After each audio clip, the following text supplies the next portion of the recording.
අයිබෝන් ඉතිං වෙන්ද වගේම අදත්ම වීඩියෝක් අරගෙන ආවා නමුත් ටිකක් කාලයක් ගත වුණා මොකද සෑහෙන්න වැඩ කොටසකට හිර වෙලා හිටියා. ඉතින් ඔයාලා මාත් එක්ක මනාප වෙලත් ඇති මට වීඩියෝ එකක් අරගෙන එන්න හම්බුන්නේ නැහැ. ඉතින් මම සාමාන්‍යයෙන් මගේ channel එකේ කරන්නේ ටෙක් වීඩියෝස්.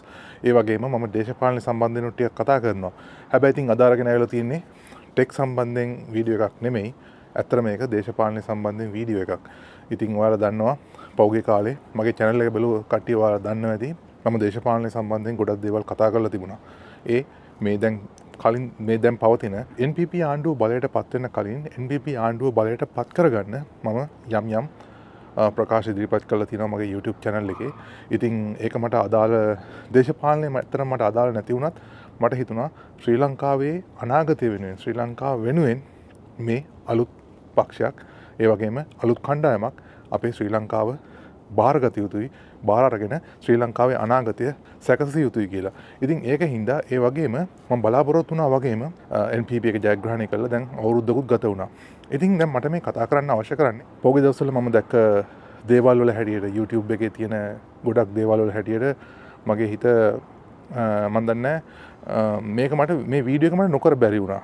මේ වීඩියෝ එක නොකර බැරි වුණේ දැන් NPP ආණ්ඩුව පත් වෙලා අවුරුද්දක් ගත වෙලා තියෙනවා. NPP ආණ්ඩුව පත් වෙලා මේ අවුරුද්ද තුල කරපු දේවල් කියන්න ගියොත් මට මේ වීඩියෝ එක ඇත්තටම මදි වෙනවා. ඉතින් ඒගොල්ලෝ විශාල ප්‍රමාණයක් වැඩ ප්‍රමාණයක් රට වෙනුවෙන් කරලා තියෙනවා. ඒක ඕනෑම කෙනෙකුට පේනවා. ඔය විපක්ෂයේ සහ අනෙක් විපක්ෂයේ අනෙක් කණ්ඩායම් වලට කඩේ යන ඒ වගේම අපි සාමාන්‍යයෙන් ව්‍යවහාරයේ අපි කියනවා වහල්ලු කියලා. ඉතින් ඔය වහල්ලු කියන කට්ටියට තමයි ඔය කිසි දෙයක් පේන්නේ නැත්තේ. මොකද උන් බලාගෙන ඉන්නේ මොනවා හරි මස් කට්ටක් අර උන්ගේ ලොකු කට්ටිය දාන මස් කට්ටක් කාගෙන මස් කට්ටක් ලෙව කාගෙන උන්ගේ පස්සේ වැටලා බල්ලෝ බලල්ලු වගේ වහල්ලු වගේ වැටලා ඉන්න තමයි උන් උත්සාහ කරන්නේ. ඉතින් උන්ට අනාගතයක් නැහැ. වර්තමානෙකුත් නැහැ. උන්ට අතීතෙකුත් නැහැ. ඒ කියන්නේ උන් නිකන් ගන්ධබ්බේ වගේ කොට්ටාශයක්. ඉතින් උන් ගැන කතා කරලා වැඩක්ම නැහැ.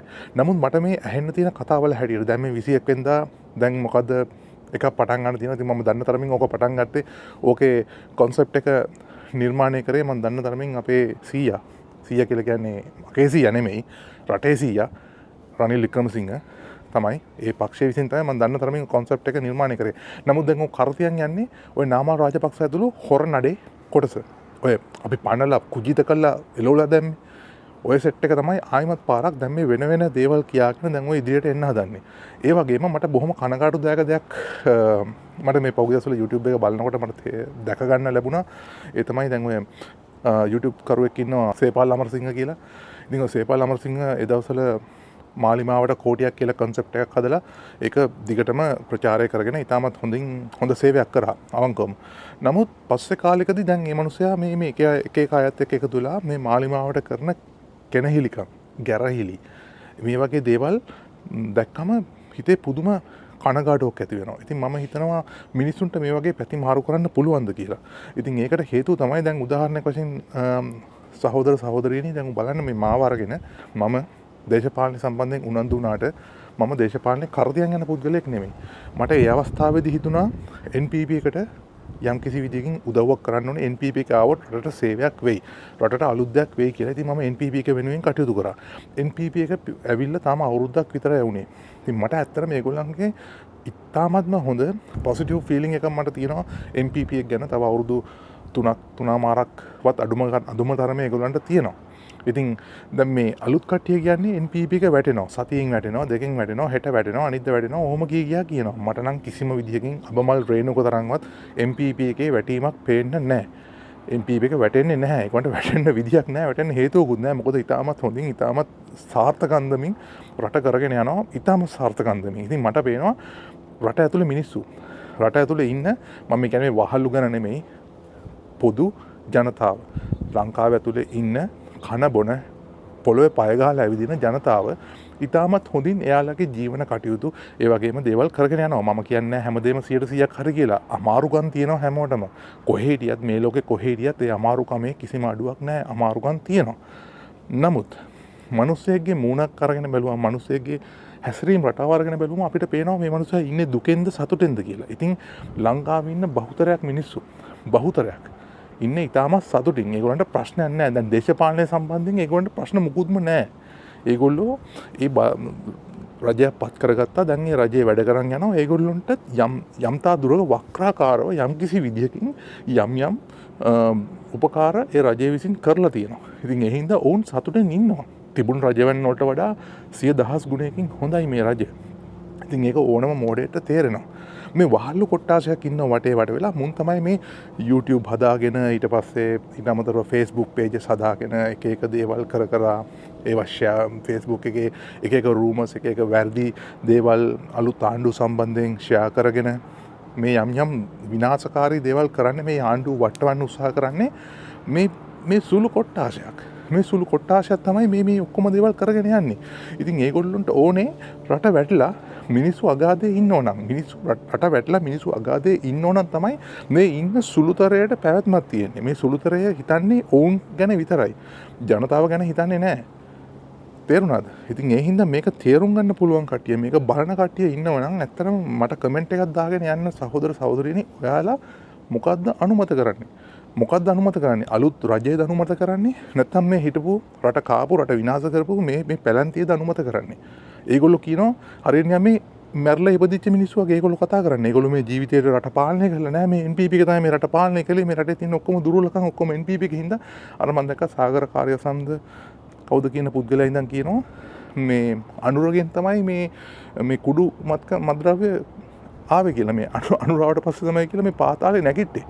ඉතින් පාතාලේ නැගිටතර මෙච්චර කල් පාතාලයක් ලංකාවේ තිබුණ නැද්ද? ඒ කියන්නේ මේ MPP ආණ්ඩුව ඇවිල්ලා මේ අවුරුදු තුනක් තමයි මේ පාතාලේ සක්‍රිය වෙලා මේ සේරම මිනිමැරුම් සිද්ධ වෙන්නේ. මගේ පෞද්ගලික මතය මම කියන්නම්. මේක මගේ පෞද්ගලික මතය. කිසි කෙනෙක් මට කියපු දෙයක්වත් කිසි කෙනෙක් අදාළ නැහැ. මේක මට හිතෙන දේ. දැන් මම MPP එකත් එක්ක තරහයි. මට ඕනේ MPP එක සම්බන්ධයෙන් මොනවා හරි වරදක් MPP එකට පටවන්න. මම මගේ යාළුවෙක්ට ඉඳන් කියනවා, කියන්නේ මගේ පාතාලේ ඉන්න යාළුවෙක්ට ඉඳන් කියනවා, "හේයි, ඔබ දන්නවද? අන්නරුට ගිහලා වෙඩි දීපන්." කියලා මම කියනවා. මම ඌට කියනවා මේ ප්‍රශ්න ඇති කරන්න කියලා. ඒ ප්‍රශ්න ඇති කරලා මම වෙඩි තියලා දැන් ඌ ගිහලා වෙඩි තියනවා. වෙඩි තිබ්බට පස්සේ මම කියනවා NPP එකට පස්සේ තමයි මේකුනේ. ඔන්න දැන් පාතාලේ නැකිට්ටා. ඔන්න පාතාලේ දැන් ඔන්න හරි. ওই වගේ කීප විටම සිද්ධ වුණා. දැන් ওই ඩෑන් ප්‍රියසාද් දුනත් වෙඩි කාලා මැරුණා පහුගිය කාලේ. ඒ පක්ෂයට උදව් කරපෙවුම්ම පවා දැන් මට මතකයි ඒ කාලේ හිටියා නාලන්ද එල්ලාවල කියලා. මට මතකයි ඒ කාලේ චන්ද්‍රිකා මැදිනියගේ ආණ්ඩුව කාලේ හිටියා නාලන්ද එල්ලාවල කියලා. යම් වාසිතකා ඒ පක්ෂවල ඉන්න අසරණ ඒ මන්ත්‍රීවරුන්වත් ඝාතනය වුණා. ඒ කියන්නේ මේ ලොකු මිනිසුන්ගේ වාසිතකා. මම හිතන දෙයක් මම කියන්නේ, මට සාක්ෂි මුකුත් නැහැ. නමුත් මම හිතන දෙයක් මම කියන්නේ.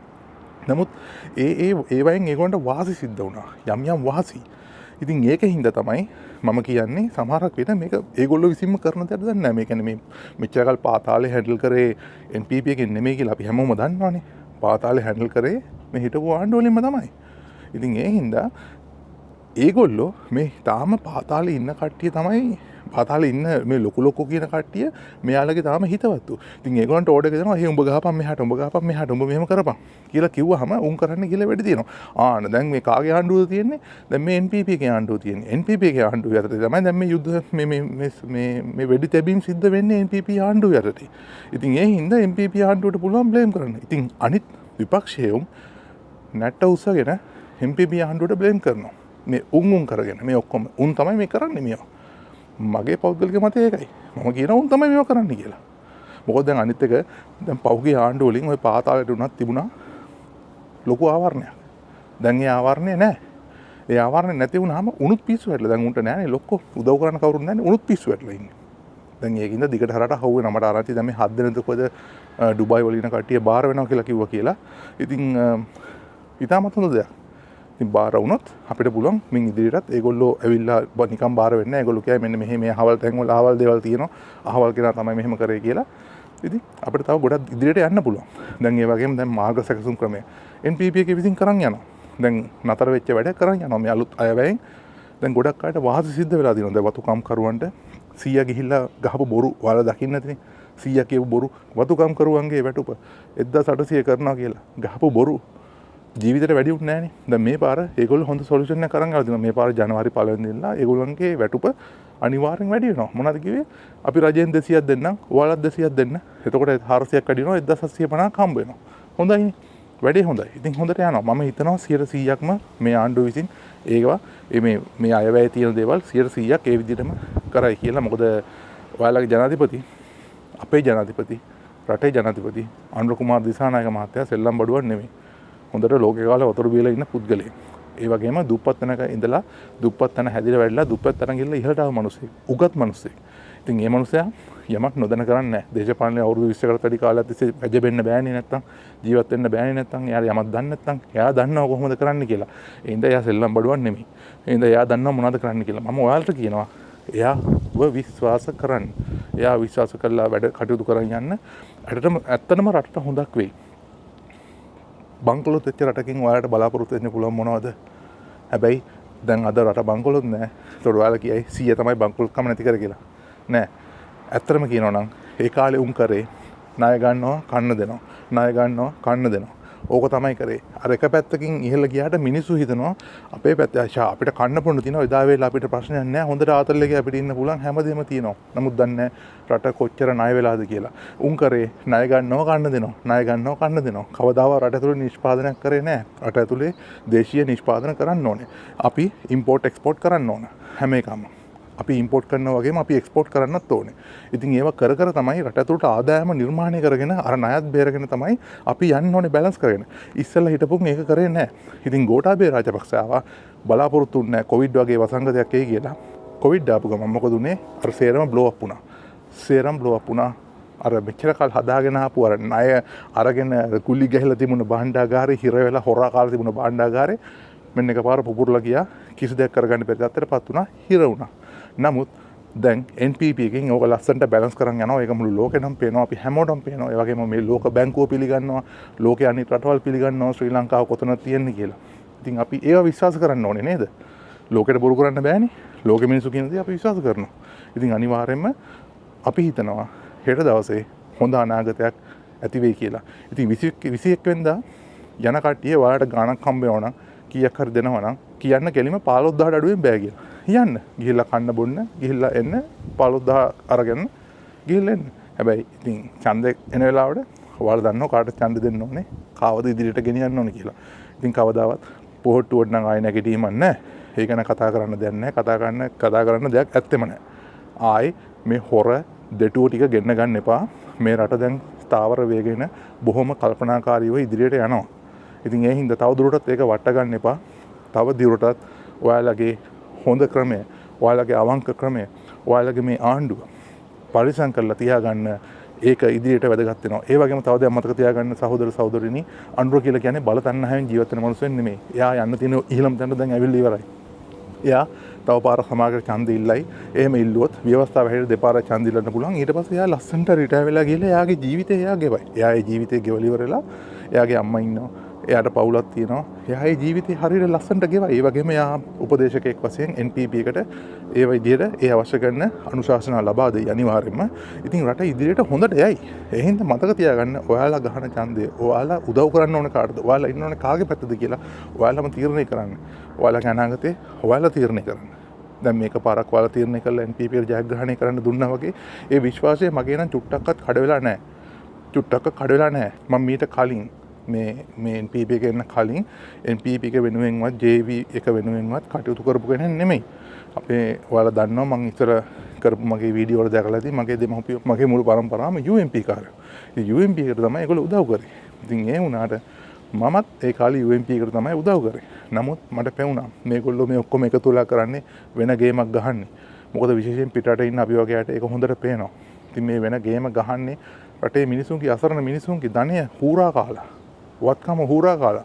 ඔයාගේ මගේ අපි හැමෝගෙම අපි සාමාන්‍යයෙන් හම්බු කරගෙන ජීවත් වෙන මිනිස්සු අපෙන් පවා මේ ඉන්න මේ ප්‍රභූ කියන පැලන්තියේ උත්තමයෝ ටික මේ සුදු කරපැටි කාරයෝ ටික මේ ඔක්කොම හොරකම් කරලා අපේ දේවල් අරගෙන තමයි මේගොල්ලෝ මේ යහමින් වැජබෙන්නේ. හොරු යහමින් වැජබුනේ. මින් ඉදිරියටත් එහෙම නෑ. රටේ හැමෝම එක හා සමානව එක හා සමාන හොඳ විවෘත ඒ වගේම පාරිශුද්ධ නීතියක් ක්‍රියාත්මක වෙනවා. රට ඇතුලේ හැමදේම හොඳින් ක්‍රියාත්මක වෙනවා. එකෙක් දෙන්නෙක් ඉන්නවා තාම අර බෑඩ් වීඩ්ස් ඉන්නවා.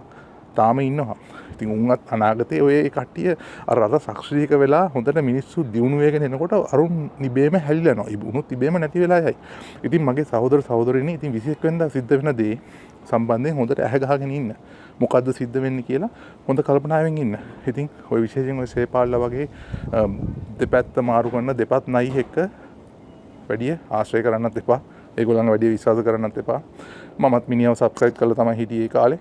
මම සම්පූර්ණයෙන් අන්සබ්ස්ක්‍රයිබ් කළා. මම සාමාන්‍යයෙන් ගොඩක් අය එහෙම සබ්ස්ක්‍රයිබ් කරන්නේ නැහැ. මම බොහොම කල්පනාවෙන් තමයි කෙනෙක්ව සබ්ස්ක්‍රයිබ් කරන්නේ. මට වැදගත් වෙන කෙනෙක් විතරයි මොකද සබ්ස්ක්‍රයිබ් කරොත් ඒ සබ්ස්ක්‍රයිබ් කරන අය වගේ ෆීඩ්බැක්ස් ඒගොල්ලෝ මොනවාරි වීඩියෝ එකක් දැම්මොත් තමයි මගේ වෝල් එකේ පේන්නේ.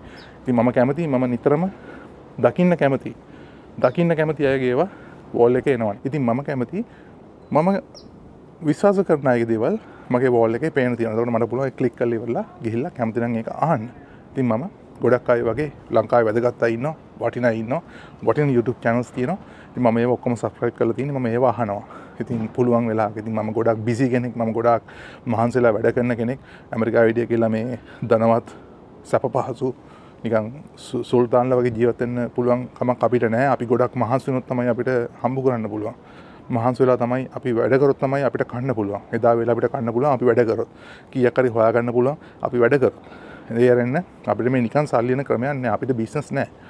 හරි? ඉතින් මම ඔයාලට කියන්නේ අපි හැමෝම ගෙවන්නේ දුක්ඛිත ජීවිතයක්. ලංකාවේ හෝ වේවා, ඇමරිකාවේ හෝ වේවා, වෙන පිටරට හෝ වේවා අපි ගෙවන ජීවිතේ යම්තා දුරට අපි කරන්නේ විඳින විදිය තමයි වෙනස් වෙන්නේ. කෙනා ඒක විඳින විදිය. ඒ කියන්නේ ජීවිතේ විඳින විදිය තමයි වෙනස් වෙන්නේ. දැන් තමුන්ට කොච්චර සල්ලි තිබ්බද නැත්නම් තමුන්ට ජීවිතේ විඳින්න බෑ. සමහර අය ඉන්නවා සල්ලි ගොඩක් නැහැ. සාමාන්‍ය මුදල් ප්‍රමාණයක් තියෙන එදා වෙලා කන්න. නමුත් ජීවිතේ හොඳට විඳිනවා. කාලා බීලා සතුටින් පවුලයත් එක්ක හොඳ සතුටින් ඒ ජීවිතේ විඳිනවා. ඒකයි ජීවිතය කියලා කියන්නේ. ඉතින් ජීවිතේ විඳින එක තමයි ජීවිතේ. ඉතින් ඒ හින්දා මම හොඳට ජීවිතේ විඳින කෙනෙක්, මම නිතරම සන්තෝෂයෙන් ඉන්න කෙනෙක්, hina වෙලා ඉන්න කෙනෙක්. ඉතින් ඔයාලත් ඒක දන්නවා. ඉතින් මම තවත් හොඳ ටෙක් වීඩියෝ එකකින් ඉදිරියේදී හම්බ වෙන්නම්. ඉතින් මම iPhone එකක් අරගෙන එන්න හිටියා. ගොඩක් වීඩියෝස් එහෙම අරන් එන්න හිටියා. නමුත් අවාසනාවට මගේ වැඩ රාජකාරී බහුල වීම හින්දා අලුත් ටෙක්ස් අරන් එන එක පොඩ්ඩක් ප්‍රමාද වුණා. ඒ වගේම තව ඉදිරියටත් ටිකක් ප්‍රමාද වෙයි. නමුත් අපි බලමු වෙලාව ලැබෙන විදිහට අපි වැඩ කරමු. ඉතින් ඔයාලා දිගටම මාත් එක්ක රැඳී ඉන්න. මාව subscribe කරපු නැති කෙනෙක් නම් මට උදව්වක් වශයෙන් මාව subscribe කරන්න. ඒ වගේම මාත් එක්ක රැඳී ඉන්න. මගේ පෞගේ වීඩියෝ බලන්න. ඔයාලා බැලුවොත් මගේ list එක දාලා තියෙනවා පල්ලෙහා description එකේ. ඒ වගේම ඒ list එක ගිහිල්ලා බලන්න. බලලා ඉවරලා මතකද thumbs up එකක් දෙන්න guys. මොන හරි අහන්න ප්‍රශ්න තියෙනවා නම් අනිවාර්යෙන් පල්ලෙහා comment section එකේ comment කරන්න. මම අනිවාර්යෙන් හැමෝටම උත්තර දෙනවා. ඉඩ ලැබෙන හැම වෙලාවකම. එහෙමනම් මම එහෙනම් ආයෙ ගිහිල්ලා ආයෙ අපි හොඳ වීඩියෝ එකකින් නැවත හම්බෙමු. සියලු දෙනාටම සුබ දවසක් වේවා. Peace.